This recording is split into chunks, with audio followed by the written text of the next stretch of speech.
In this video, I'll be showing you how advisors can create more value from their offer so people are more inclined to purchase your service. And the best thing is, you're not actually changing anything about what you're actually doing. Before we dive into the final piece of the puzzle here, let's quickly recap what we've accomplished so far. So let's zoom in here. First, we have identified our ICP, our ideal client profile. And these are the clients who receive the most value from what you offer. And by targeting them, we justify charging what you're actually worth, right? And then, second, by combining a higher premium with a hyper targeted offer, being riches or in the niches, right? We are forcing our prospects to make a value based decision. And we want to be in this category of one, right? Where prospects think, I can't even compare this to competitor X, Y, and Z because it's in a league of its own. And now for the final crucial step, we are going to keep the price the same with some new adjustments here. And we are going to dramatically increase the perceived value. And this is widening this price to value gap even further to make a prospect think it would be stupid of me to say no, right? And we do this by ethically deploying powerful psychological levers, being scarcity, urgency, bonuses, and guarantees. And I want to shout out Alex Ramosi for his incredible teachings because the value that he brought and the awakening I've essentially had because of this is absolutely incredible. So shout out to him. So let's start off with number one, being scarcity. The person who needs the exchange less always has the upper hand. So here's a question for you. Which one of these hats would you be more inclined to buy? And this is just an athlete releases a hat collection, very typical. But clearly, it would be the hat on the right because you're not interested in the product that is always available. You would be more interested in the limited edition, only 100 were made, will never be made again, right? And this is driven by the fear of missing out or FOMO. And the idea that you can never get it again makes it that much more desirable. And we use this ethically and with honesty, which is really important, of course. So let's use this example. You can only handle 5 clients per month to ensure full delivery. And let's just say this is true, right? And why, you may ask? To ensure that you provide 100% of your effort and that your service isn't diluted. So here's an example. To be fully transparent, it is my fiduciary duty to serve every client I have the pleasure to work with 100% of my time and effort. I wish I could just press a magic button to help every person who seeks financial guidance, but reality says it will decrease the value of work I provide simply because I am only one human. And because of this, I only take on 5 new clients every month to ensure that they see the best possible results. If you do not get in this time, no worries at all. You can always fill out your information here, which would be the form of an application. And I will be more than happy to serve you with 100% of my effort when that time comes, because that's what you deserve. Thank you again for understanding. So, this creates desirability and it's simple supply and demand, right? Low supply drives high demand. You will drive a faster purchasing decision from your prospects at higher prices and let them know your limits as well, letting psychology do the rest. And here's something worth noting, right? In theory, supply and demand have this inverse relationship, right? So when only 5 people get in the door, 10 are left with pent up demand. And they see the testimonials, the sold out trigger, which pretty much signifies that whatever is sold out is very valuable to the people taking it in because there's a reason why it's sold out, obviously, right? So they come to the conclusion that the people love your service. So when those next 5 slots open up, they're going to be that much easier to close because they realize that you are a rare resource. And in the process, we are killing doubt, overcoming objections, and increasing trust. So, in conclusion, we use scarcity to decrease supply to indirectly increase demand through perceived exclusiveness, which is really, really cool. And again, this whole doing it ethically, honestly, is a big motivator for me. Now, let's move on to number two, which is urgency. Scarcity is a function of quantity, and urgency is a function of time. And essentially, the same psychological principles apply, but instead of quantity, we're using time. We are adding a deadline to our limited capacity. So here is the example again. But in addition to 5 new clients per month, we are saying this month's spots are almost full, right? So the scarcity are the 5 new clients per month.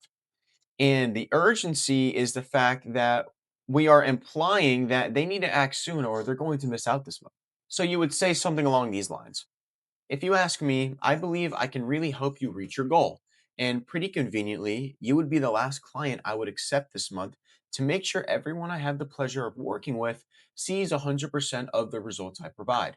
If this is something that you believe makes sense, we get right into it all. And if not, no worries. I can only respect that you did your part and heard what I had to say. So we're brushing it off seamlessly so they aren't overwhelmed, but they get the message as well, because there's a big difference between this sort of infomercial approach where they kind of smack you in the face with it, or you just kind of sit there and you be honest with them and you tell them like you're speaking to them in a normal conversation. So adding a deadline and incorporating one or multiple forms of urgency will get more people to take action that would otherwise. And something I find pretty optimistic about this whole thing is that using the truth to enhance your offer instantly builds trust and clarity, which naturally complements and reinforces the very role you already hold as a fiduciary, making your message feel not only aligned, but also credible and genuinely in the client's best interest. And the truth always prevails, which is a cliche way of saying this, but it's really true. So let's move on here to number three, which are bonuses. Increased perceived value, right? A single offer is less valuable than the same offer broken into its component parts and stacked as bonuses, right? So we make each part of your service stand out more by how we present it. And we can focus on increasing perceived value by doing some of these things. Let me just scroll here. Sweet. So if your core offer includes quarterly planning meetings, right? Make it a bonus. And you make it a bonus by just saying something like this. Plus, you'll also get quarterly planning meetings instead of annual, right? So you'll get increased frequency and they have the option to meet more often, which to some people is great. I like to meet more frequently. I like these quarterly meetings. I like how he's not doing annual. That's something that stands out to it's all about the perception, and this is just how and this is a great method of doing so. Or you know what? Since I want everything to be in place for you, I'm going to throw in the online client portal just so you have everything in one place so it's much easier for you to go over and, keep organized, so on and so forth. But on the other hand, we can also make more value as well. And I just wanted to go over this because although this is different than perceived value, I still do believe it is very effective if you would like to do it. Of course, this does require like, more work. You have to create things at a certain cost in order to make these things happen. But I just wanted to throw it in there. So think low cost, high value. Perhaps repeatable templates is a really great thing, right? Because, low cost to make may take a few hours at most or something like that, but they are very repeatable. You can give to every one of your clients and they find some sort of value from it, which is either medium or high. And that's what you want though, right? You're not only helping them, you're adding more value and hence adding more value. Their perception of your service is increasing. It is this whole thing of value, value, value, value until I can't say it anymore, right? And this is an extremely effective strategy as well. So let's take the emergency binder template, a standardized in case emergency organizer that holds all of your accounts, contacts, key documents, passwords, step by step instructions that you provide to them. and say, you know what, I want everything to be in place for you because I know how hectic it can be in terms of organization, so on and so forth. So I figured this would help. Here you go. Do as you wish with it, but I'm going to give it to you for free. And again, low cost, a little bit of time to make initially, repeatable, you can hand out to everybody so they find some value of it, right? Which is really good and helpful. So let's take a look at these two offers and see which one you would like more, right? So just take a minute to look at these and tell me which one you would be more inclined to purchase. And if you ask me, I believe that the list with the bonuses is the clear winner because we're giving aspects of our service its own pedestal. We're taking it apart and we're presenting it by its own to increase the perceived value, right? So I believe offer two is the clear winner. So with each increasingly valuable bonus, the value to price gap grows wider and wider. And here it is visually, as we discussed. But also, bonuses can be used as both objections and goodwill as well, right? So, as an objection, you can reply with, I completely understand your concern. Life can come fast at times. So, let's do this.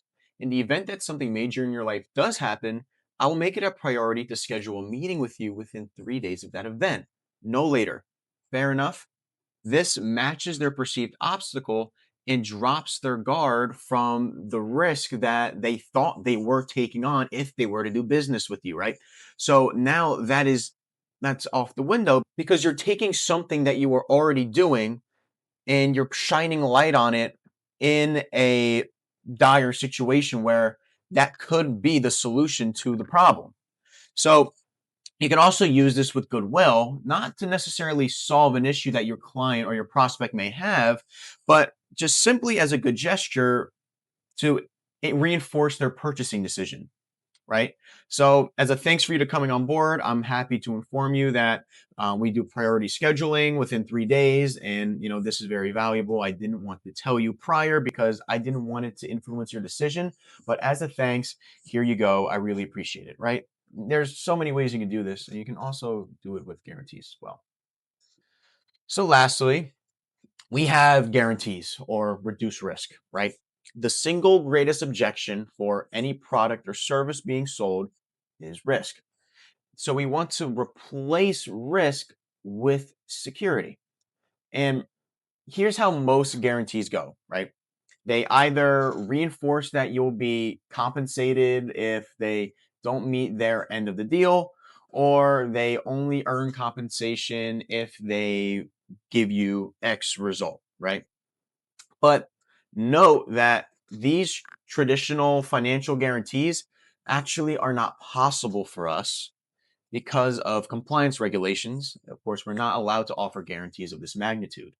So most advisors don't even bother touching guarantees. But this actually gives us an advantage, and we are going to do what they aren't doing. So let's just look at the premise here.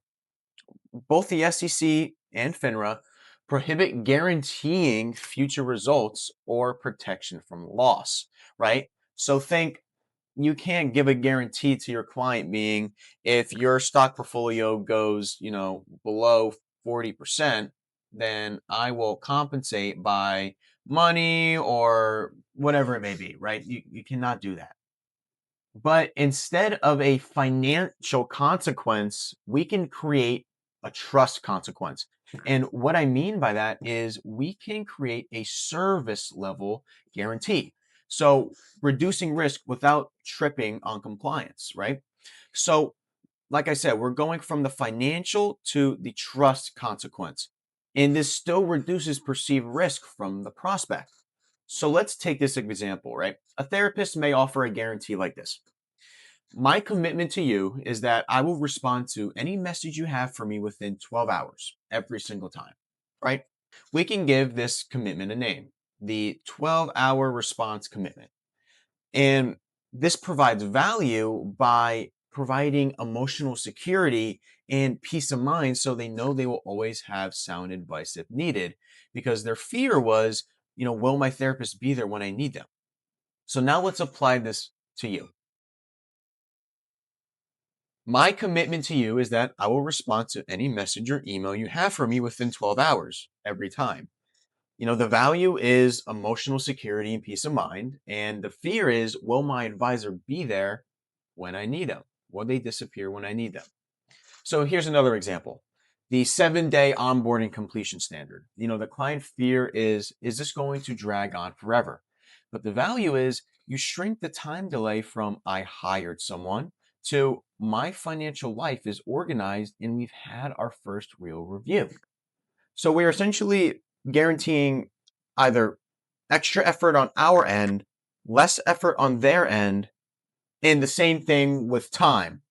More time saved on their end, more time committed on our end. But, that may seem like a lot, right? You don't want to be constantly running around for your clients and you don't have a chance to breathe. The key is you take what you are already doing and you stack a guarantee on it.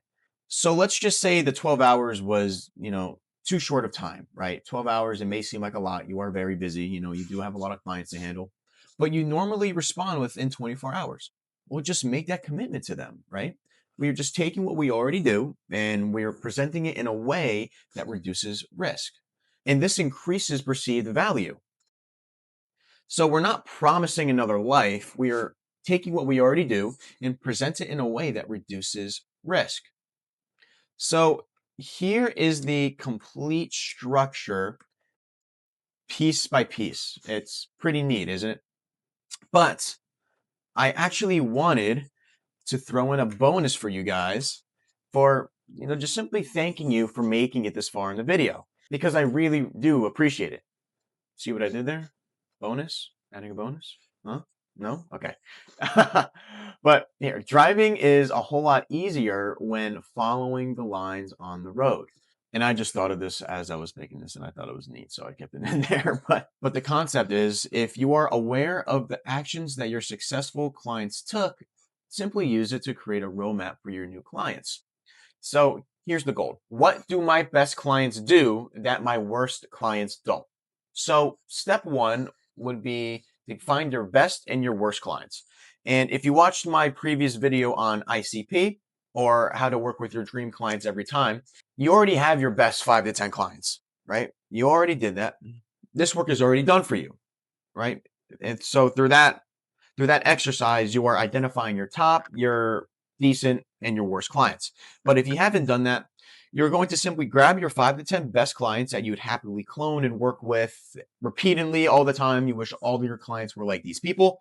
And then your 5 to 10 most difficult clients, slow responses, flaky, and they're always behind on things, it seems like, right? So we're going to identify these people. And then step two is to ask these tiny questions for each group. So, think what did the best clients actually do early on that the struggling clients did not?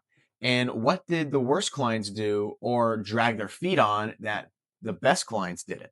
So maybe the best clients sent documents to you quickly and the bad clients took months to send them over, right?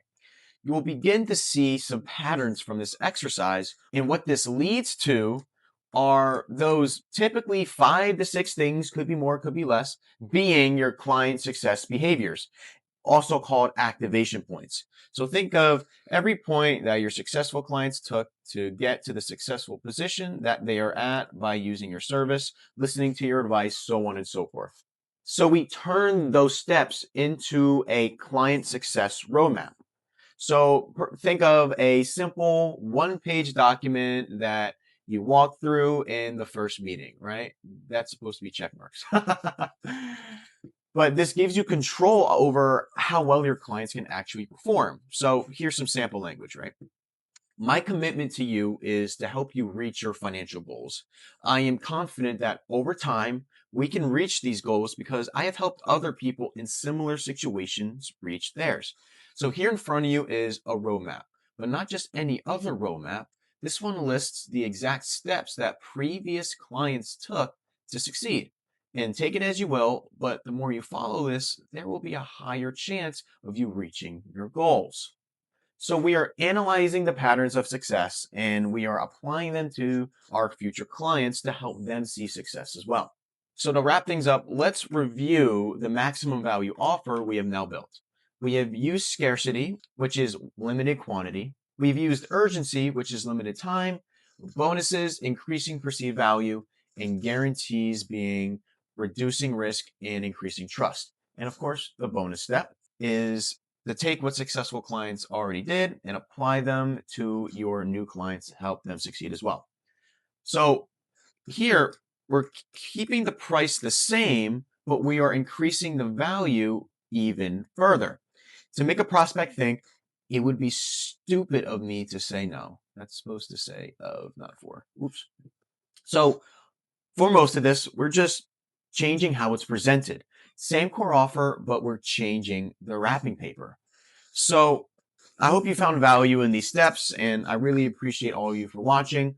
And I will see you in the next video. If you like this, please subscribe, comment, drop a like button. If you have any questions, please let me know. So again, thank you so much and have a good rest of your day, guys.